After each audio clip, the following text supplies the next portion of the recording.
And welcome to Salt and Light Canning. I'm Jessica. This is my kitchen, and I am so happy that you're here.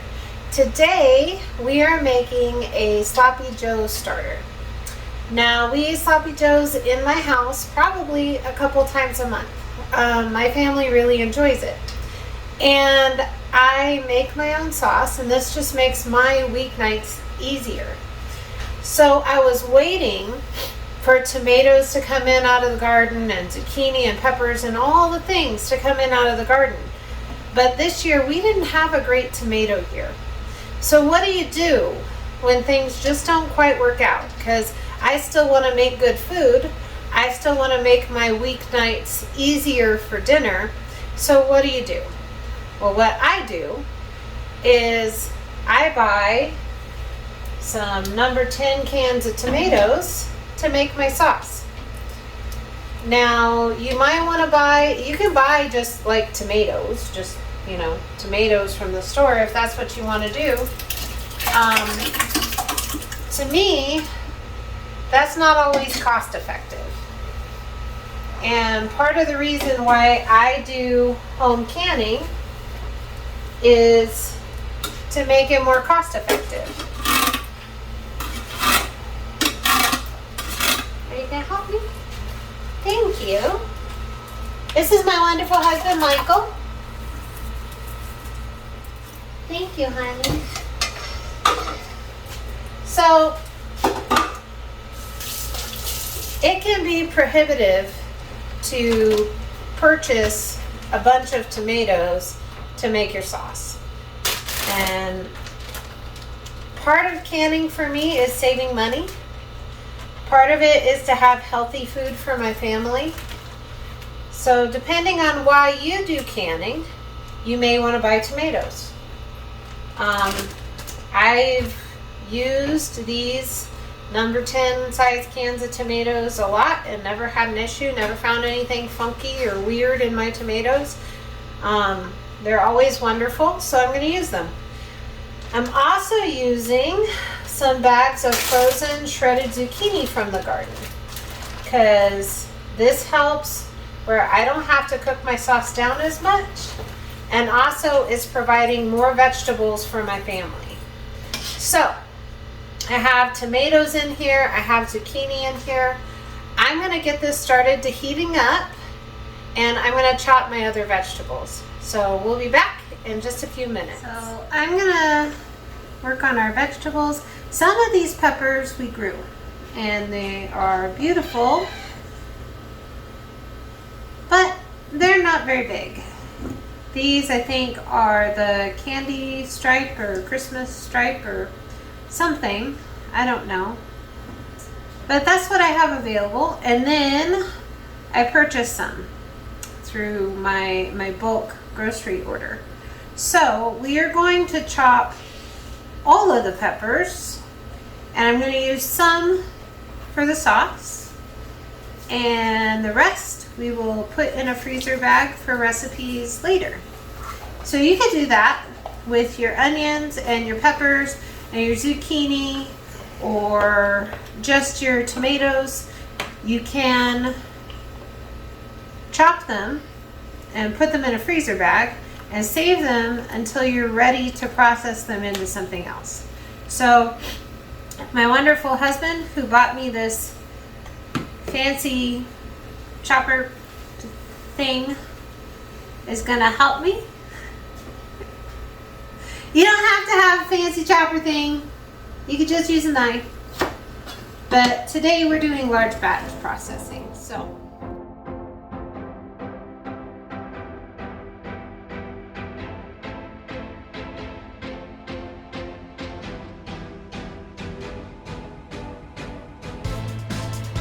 our onions and our peppers are chopped, and we're going to get those in a minute. But first, I want to immersion blend my sauce. So the tomatoes are probably fine just the way they are, but because I added that zucchini, I just want to make sure that it gets really well incorporated and it's not stringy.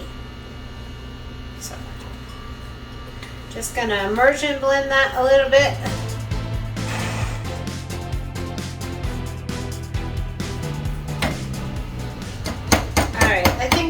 pretty good.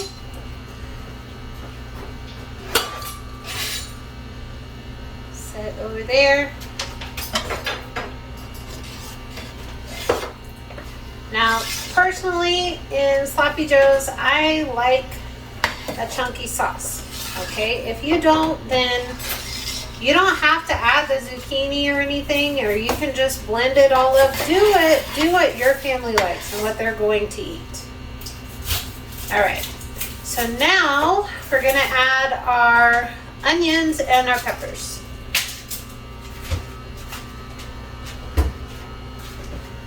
As best we can, because I probably overestimated my pot.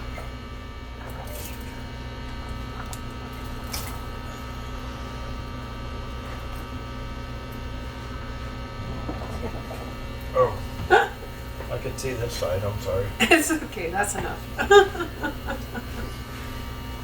And yes, I overestimated my pot. Now this already looks delicious and smells delicious, but we're gonna add some seasoning and some depth of flavor so that we still get a delicious sauce for our family. I'm going to add some apple cider vinegar and some brown sugar. I'm gonna add some seasoning. So I like to add this like barbecue seasoning. Add whatever you like. I like this barbecue seasoning. Some onion powder. Garlic powder.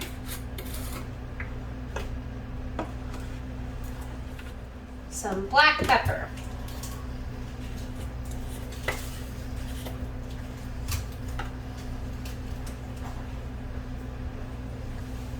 We'll stir that up and see what we think. I'm just gonna let this kind of cook and let those flavors kind of mingle for a little bit. I'll come back and taste it and see if we need to add anything. So this has been cooking for a little while and I tasted it. I added a couple of spoons of brown sugar and a couple of spoons of apple cider vinegar. And you know, that's kind of the way I do all of my sauces. You never know with your tomatoes, even if you're buying canned tomatoes, but especially with fresh tomatoes, you don't know if you're going to need to adjust the acidity or the sweetness, or if you're going to need to add more salt or whatever the next time. So you can have a base recipe, but still need to change it or add it just a little bit as you taste it. Also, what I forgot to add initially is I'm going to add like a tablespoon of mustard powder. Now, I don't usually have to because of the zucchini, but also what you could do is you can add some tomato paste if your sauce is too thin, or if your sauce ends up too thick, you can add some tomato juice or water.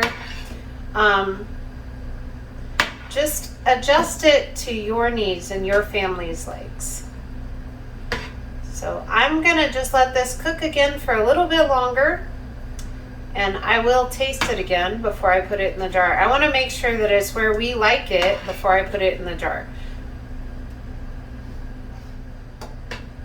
But don't stress, canning is supposed to give you some relaxation and some peace and not stress. No stress. I have all these beautiful veggies in here, and it's going to be just delicious when we go to make Sloppy Joes. Or it could be a soup base, or we could make pepper steak. There's lots of things that you can do.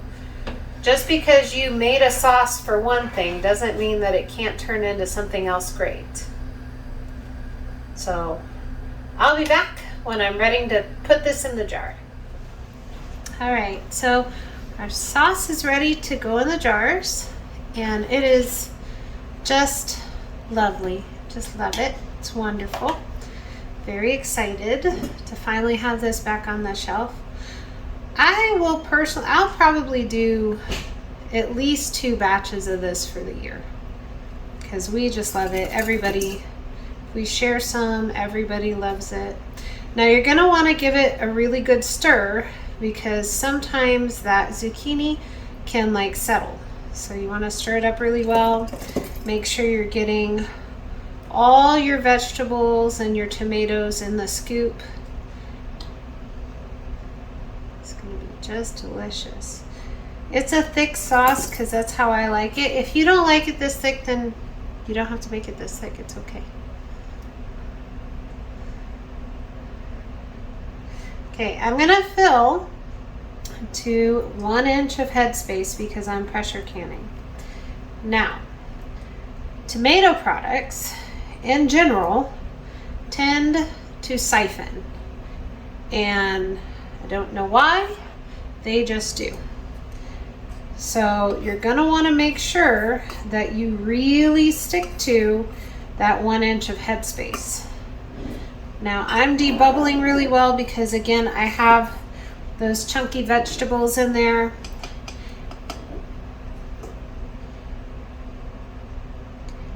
Now this is just a tiny bit over my 1 inch headspace, so I'm gonna take a little bit out because again, because I know that they siphon really bad, I want to do everything that I can to ensure that it doesn't. So we'll just take out a tiny bit. Now, it's so pretty. Okay, so I'm going to wipe the rim of my jar really well with some vinegar, because I always use vinegar. Then I'm going to get my lid and my ring and make sure it's just to fingertip tight. So just your fingers turning. And it's really, really hot. So be careful because we just took it off the stove.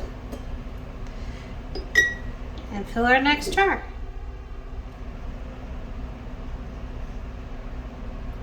This is just wonderful. Now, if you wanted to, I was a vegetarian for 7 years, and I made sloppy joes with lentils instead of ground beef, and they taste wonderful too. Or this would be a wonderful start or a base to like a shepherd's pie. You know, just add your ground beef and any other vegetables you wanted to add. Or a marinade for some steaks or roast or chicken. You don't have to just make sloppy joes.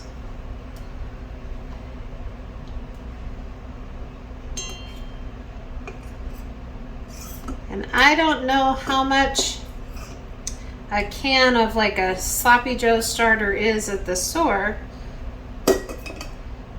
but the store doesn't carry my sloppy joe mix. I did see someone talking about that maybe we need to normalize homemade food as our standard for flavor instead of pre-made food from the store. And you know what? They're right. They're absolutely right. Not that companies don't come out with amazing, wonderful tasting food, but they don't have what's from my kitchen, and they don't have what's from your kitchen. So make something great. Make something your kids love. And then, you know what? Write down the recipe. And someday pass that on to your kids.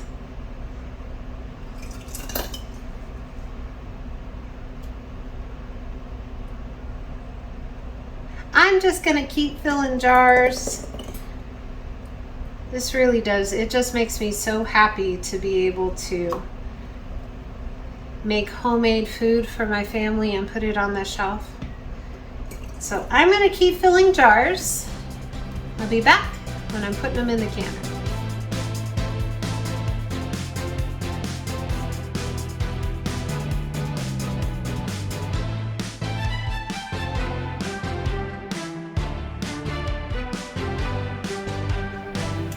So my canner is full. There are 7 quarts in here because that's what this canner holds.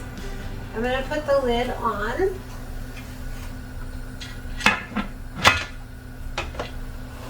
We're going to let it come up to temperature. Now, because these are tomatoes, and because I know that tomatoes tend to siphon on me, I'm going to do everything I can to bring this up to temperature slowly and bring it down from pressure slowly. So I do not have my stove on high. It's between medium and high. So for these 7 jars, we're going to process at 15 pounds of pressure for 25 minutes. And when that's done, I'll turn off the heat and we'll let everything come down slowly and not touch it. And do everything we can to make this process as slow and easy as possible. And I'll come back when we're taking them out of the canner. All right, so our timer went off and everything finished processing. I let all the pressure come down really slowly, turned it off, let it do everything all on its own. You never want to rush your pressure canner. Okay, be patient. And it's ready to take them out.